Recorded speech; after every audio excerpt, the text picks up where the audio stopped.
Hey guys. Okay, there we go. So I'm Zachary, and today I'm going to be doing a sermon story, and I'm going to be doing a sermon on one of my favorite Bible stories, which I think you'll see later on in the story. It's the prodigal son or the lost son, or which Bible version the title is. And we all heard the main basis of that story, you know. Younger son takes father's blessing, goes out, spends it, comes back, and father accepts him and forgives him. And like this is my favorite Bible because it reminds me of what Jesus did for us and what God will do for us. So before I get on to that, let me tell you a bit about me. I was born August 11th, 1995. I'm a senior. I'm 18 years old. I'm about to graduate. I graduated high school, and now you're all wondering why. Who is this guy saying where he was born? Why was he born? And why is he saying this? Like, honestly, I don't know why I'm telling you this. I just want you to get to know me, because honestly, this will be the last time you will see me in a youth event. Besides, unless you're on Happening, then you'll see me there, or other like if I could come back and staff other stuff, that would be great too. Now, my family is a good family, and I love them so much, and I was raised up in a good religious family, but at the beginning of my life's journey, I wasn't very religious. I just felt different. Like, the scripture says I was like the black sheep of the family. I wasn't literally like the black sheep. I didn't show it, but I felt it inside. Like, I wasn't being like my other family. Like, I wasn't being religious. I wasn't being true to God. And I didn't tell them about my family about this until way later on in the years, or maybe some of them are finding out now. But my life was pretty simple throughout elementary school, and then middle school came. And that's when the bullying and teasing started. Obviously, I'm not the strongest, fittest guy. I'm not the most good-looking. I'm not the most popular. So the people who were my friends, who I thought were my friends, all left me because of the popularity. You know what I'm saying? We all had that certain look. We all had that certain sports ranking, like how we all rank things in society. And that just got to me so hard that I didn't know what to do, and like I had very few little true friends left, and I just felt like I had nobody else to turn to. Like, I didn't tell my family.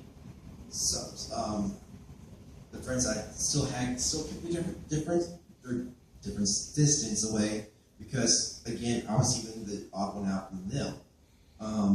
I didn't even think about going to church, or I went to church, but I didn't really pay attention until it was later on in life. So I was bullied and poked at by my former friends who just kept doing this to me, and they told people my old secrets, which was devastating, and I felt embarrassed. And even the little friends I had left again kept a different distance.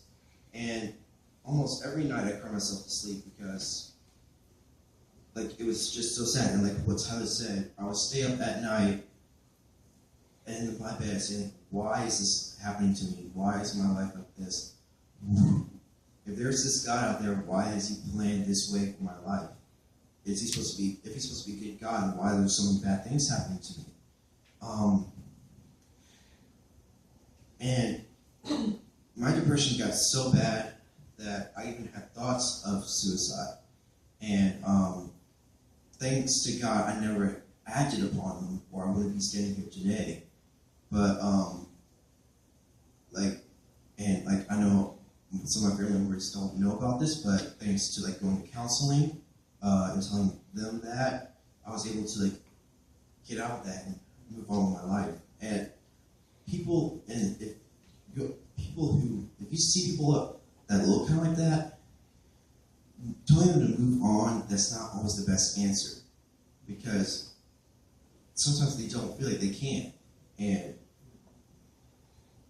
And so like those fasting decisions kept going until high school.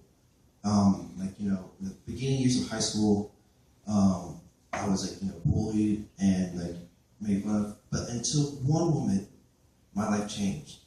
And that was the time where I went to church and I heard, I can't remember which pastor it was. We had so many pastors back then. But he the Methodist Church, we always get pastors every few months, right? But he did the sermon on the lost or prodigal son, and that hit to me because it felt like God was reaching out to me and telling me he told the pastor to preach over this sermon just for me, and like I really started to feel better myself, and like I had a different outlook on life, and like I had like a purpose for living more. So I started to go to Sunday school, started to participate more, started going to youth. And the Bible says in Luke 15:13, not long after the younger son got together all he had and set off for a distant country and squandered his health in wild living. That's where it took, that's what I see, I know it's going to be sketchy, I'm going to plug in some Bible verses, I'll try to smooth it out later.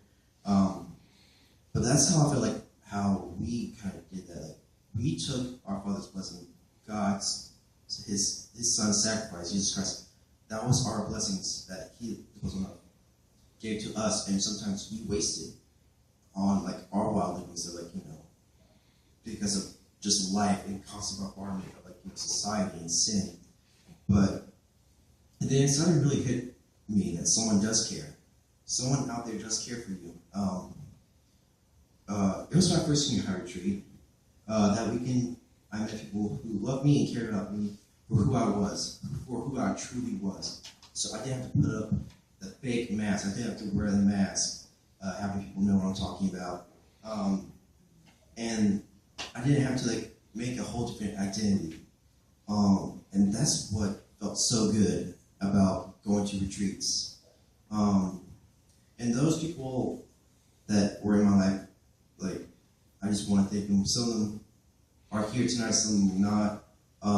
I know Catherine Coates, Emma Gordon, McKenna Bunch,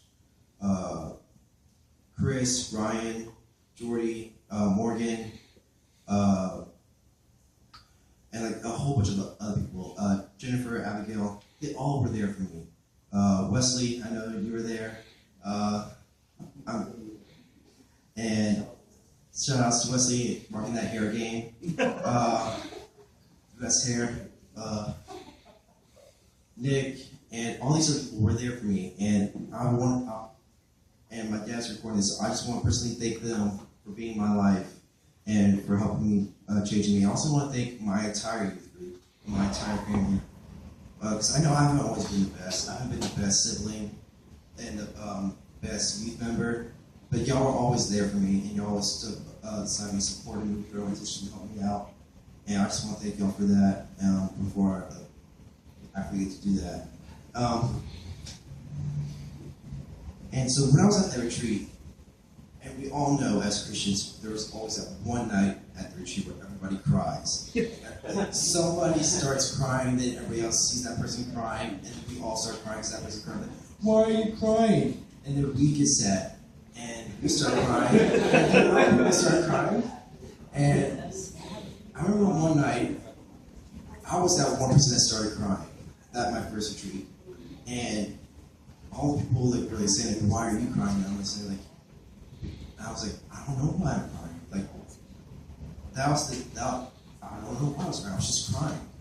And then later on, it got to me saying that it was God who made me cry. It wasn't tears of sadness, it was tears of joy. And that he finally touched my heart. And after that moment, I was transformed. I was changed. I was a different person. See, before I go on, I was so blind. How people say they found God. They have found God.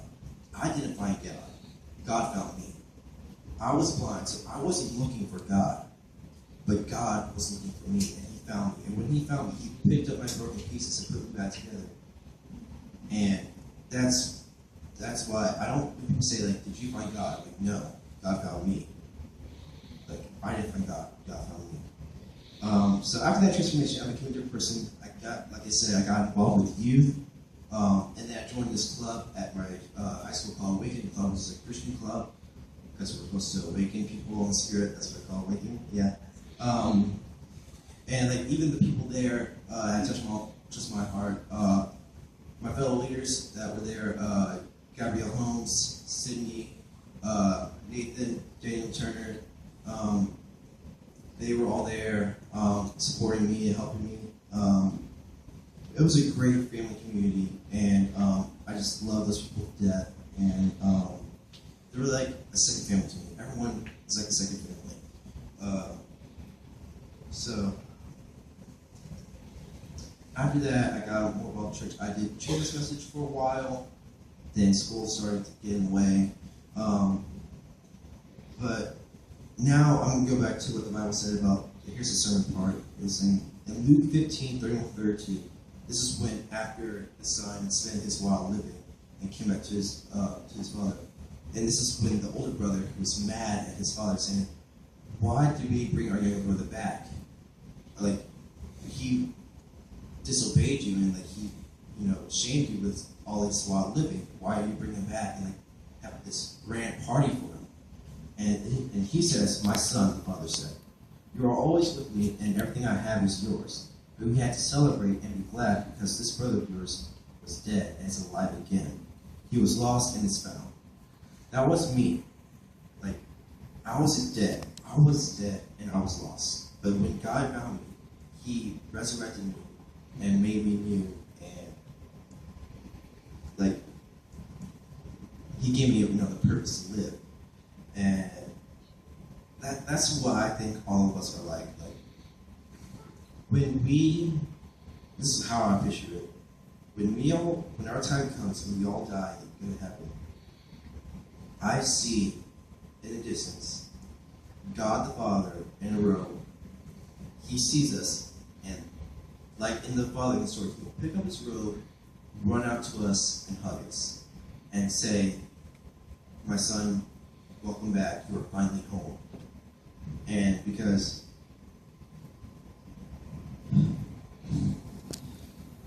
okay guys, I'm sorry. That's why I picked this story, because that's why I feel like it's like my life story. I spent the while living, I did the time, I was the younger brother, and then when I was found, he came and celebrated. He threw a party up in heaven with his fellow angels and said, we have brought another friend. We've found a son who was lost. And see, the thing is like, as Christians, we go out and preach and spread his word. And I know some friends who are Christians who are scared to do that because they say, oh, they don't have a big sermon, they don't have a big life story. You don't have to have that to affect people's lives. You don't have to have a big sermon story. You don't have to be up here on stage like I'm doing, preaching or telling people your life story. Just going out there and be a good friend to people will spread his word, and the people will say, like, why are you being such a good friend to me? As we say, in young people, or as Larry would say, be a friend, make a friend, bring that friend to church. And so, don't just bring them to church right away, or you'll scare them off. Don't just like grab them and be like, you're coming to church with me, okay? Church. Speaking words. And so, like,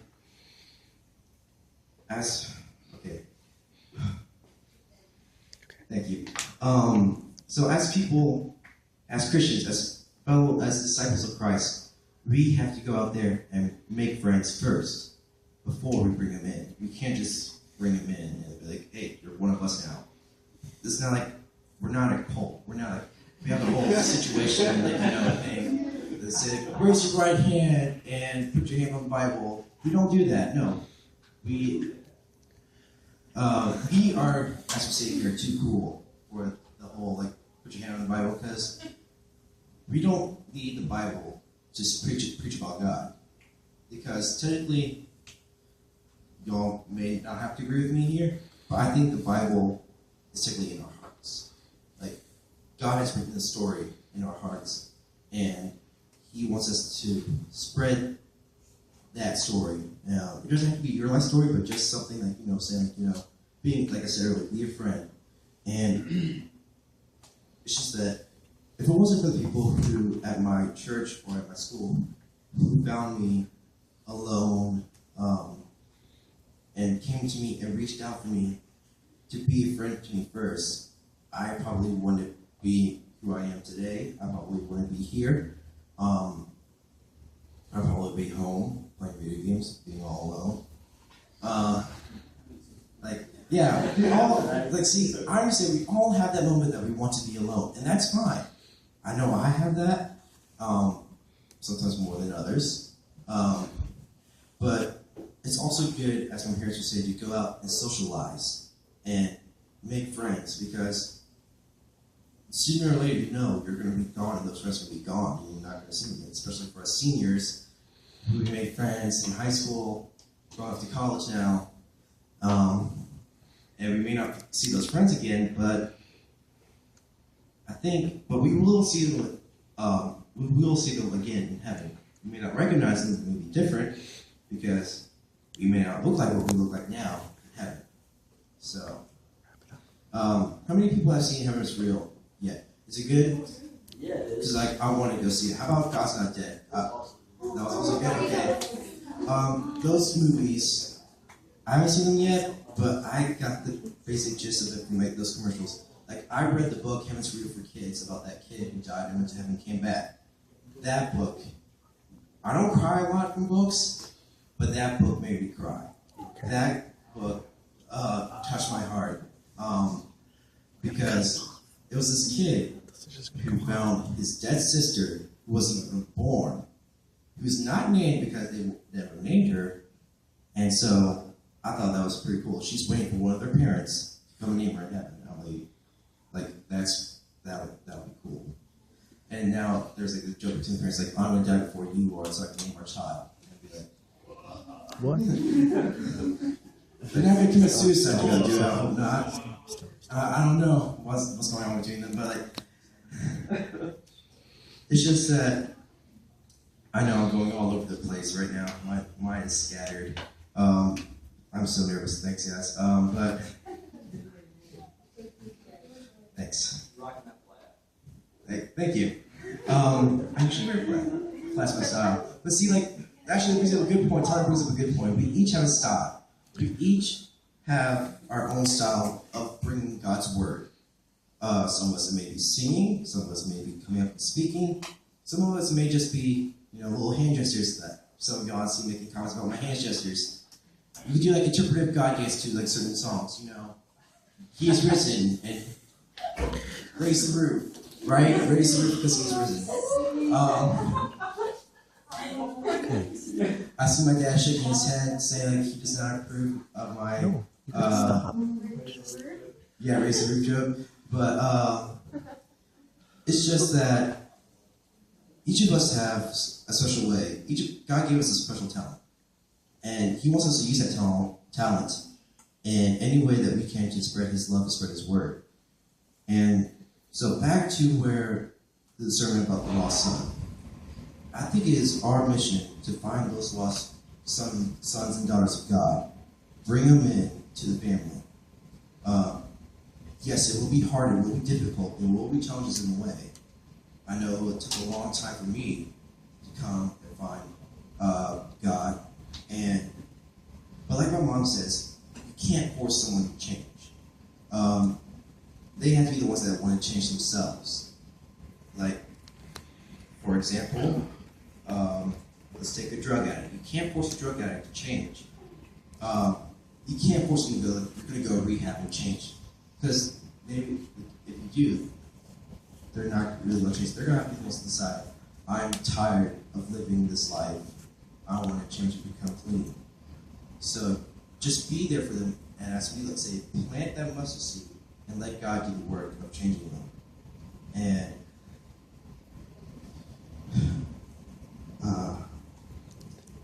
So, like, what we gotta do is, like, we are the planters. Let's go plant those seeds to those people's hearts. And let's let God do the work. And let's just be there to support those people. And I just want to thank y'all for allowing me to be here today and listening to my crazy talk and me scattering everything. And I just want to say I love you all, and God bless you all. Thank you.